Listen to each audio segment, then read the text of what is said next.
Hi అండి. నమస్తే. Welcome back to my YouTube channel. సమ్మర్‌లో మనం ఎక్కువగా తినేది మ్యాంగోస్. మ్యాంగోస్ ఇష్టం లేని వాళ్ళు ఎవ్వరూ ఉండరు. చిన్న పిల్లల నుంచి పెద్దవాళ్ళ వరకు అందరూ ఇష్టంగా తింటారు. మరి అదే మ్యాంగోతో ఎంతో టేస్టీగా ఉండే స్టఫ్డ్ మ్యాంగో కుల్ఫీని చేసేద్దామా?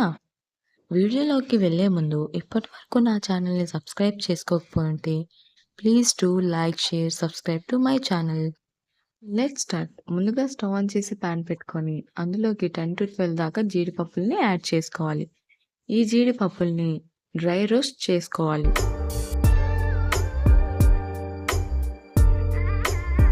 నేను చూపించిన విధంగా డ్రై రోస్ట్ చేసుకోవాలి. ఇలా డ్రై రోస్ట్ చేసుకున్న తర్వాత వీటన్నింటిని తీసి పక్కన పెట్టుకోవాలి.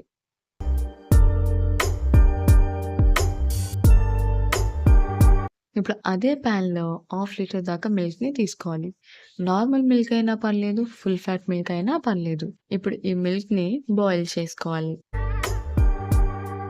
మిల్క్ బాయిల్ అయ్యేలోన మనం ముందుగా డ్రై రోస్ట్ చేసుకున్న కాజుని చిన్న చిన్న పీసెస్‌గా కట్ చేసుకొని పక్కన పెట్టుకోవాలి. ఇలా మిల్క్‌ని బాయిల్ చేసుకోవాలి. ఇప్పుడు మీ స్వీట్‌నెస్‌కి తగినంత షుగర్‌ని యాడ్ చేసుకోవాలి. నేనైతే ఇక్కడ బెల్లాన్ని యూజ్ చేస్తున్నాను. మీరు కావాలంటే షుగర్ ప్లేస్‌లో బెల్లాన్నైనా యూజ్ చేయొచ్చు. ఈ బెల్లం మొత్తం మెల్ట్ అయ్యేంత వరకు మనం బాగా మిక్స్ చేసుకోవాలి.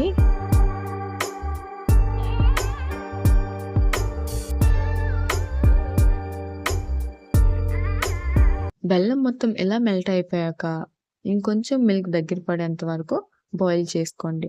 మిల్క్ ఇంకొంచెం చిక్కబడ్డాక మనం కట్ చేసి పెట్టుకున్న కాజుని వీటిలో వేసుకొని స్టవ్ ఆఫ్ చేసుకొని పక్కన పెట్టుకోవాలి. ఇప్పుడు 2-3 మ్యాంగోస్‌ని తీసుకొని నీట్‌గా క్లీన్ చేసి పైన లేయర్ కట్ చేసి లోనున్న సీడ్‌ని రిమూవ్ చేసుకోవాలి. నేను చూపించిన విధంగా సీడ్‌ని రిమూవ్ చేసుకొని ఇప్పుడు మ్యాంగోస్‌ని ఒక బౌల్ లేదా బాక్స్‌లోకి తీసుకొని ఈ కుల్ఫీ మిక్సర్‌ని ఒకసారి మిక్స్ చేసుకొని మ్యాంగోస్ దానిలో కొంచెం కొంచెంగా వేసుకోవాలి.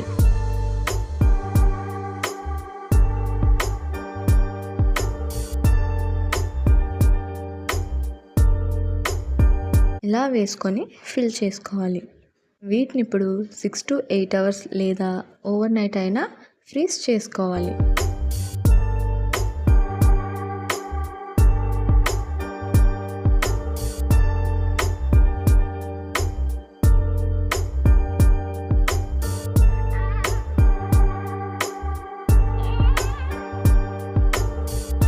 నేనైతే ఓవర్ నైట్ ఫ్రీజ్ చేసుకున్నాను. ఇలా ఫ్రీజ్ చేసుకున్న తర్వాత పైనున్న మ్యాంగో పీల్‌ని రిమూవ్ చేసుకోవాలి. ఇలా మ్యాంగో పీల్‌ని రిమూవ్ చేసేసి కట్ చేసుకొని సర్వ్ చేసుకుంటే అంతే. కూల్‌గా స్టఫ్డ్ మ్యాంగో కుల్ఫీ రెడీ అయిపోతుంది. కట్ చేసుకొని కొంచెం నట్స్‌ని వేసుకొని కూల్‌గా సర్వ్ చేసుకోండి. టేస్ట్ అయితే చాలా బాగుంటుంది. ఒక్కసారి తప్పకుండా ట్రై చేయండి. ట్రై చేశాక మీకెలా అనిపించిందో కింద కామెంట్స్‌లో చెప్పండి. And me friends and family మెంబర్స్‌కి తప్పకుండా షేర్ చేయండి. Thanks for watching. సబ్స్క్రైబ్.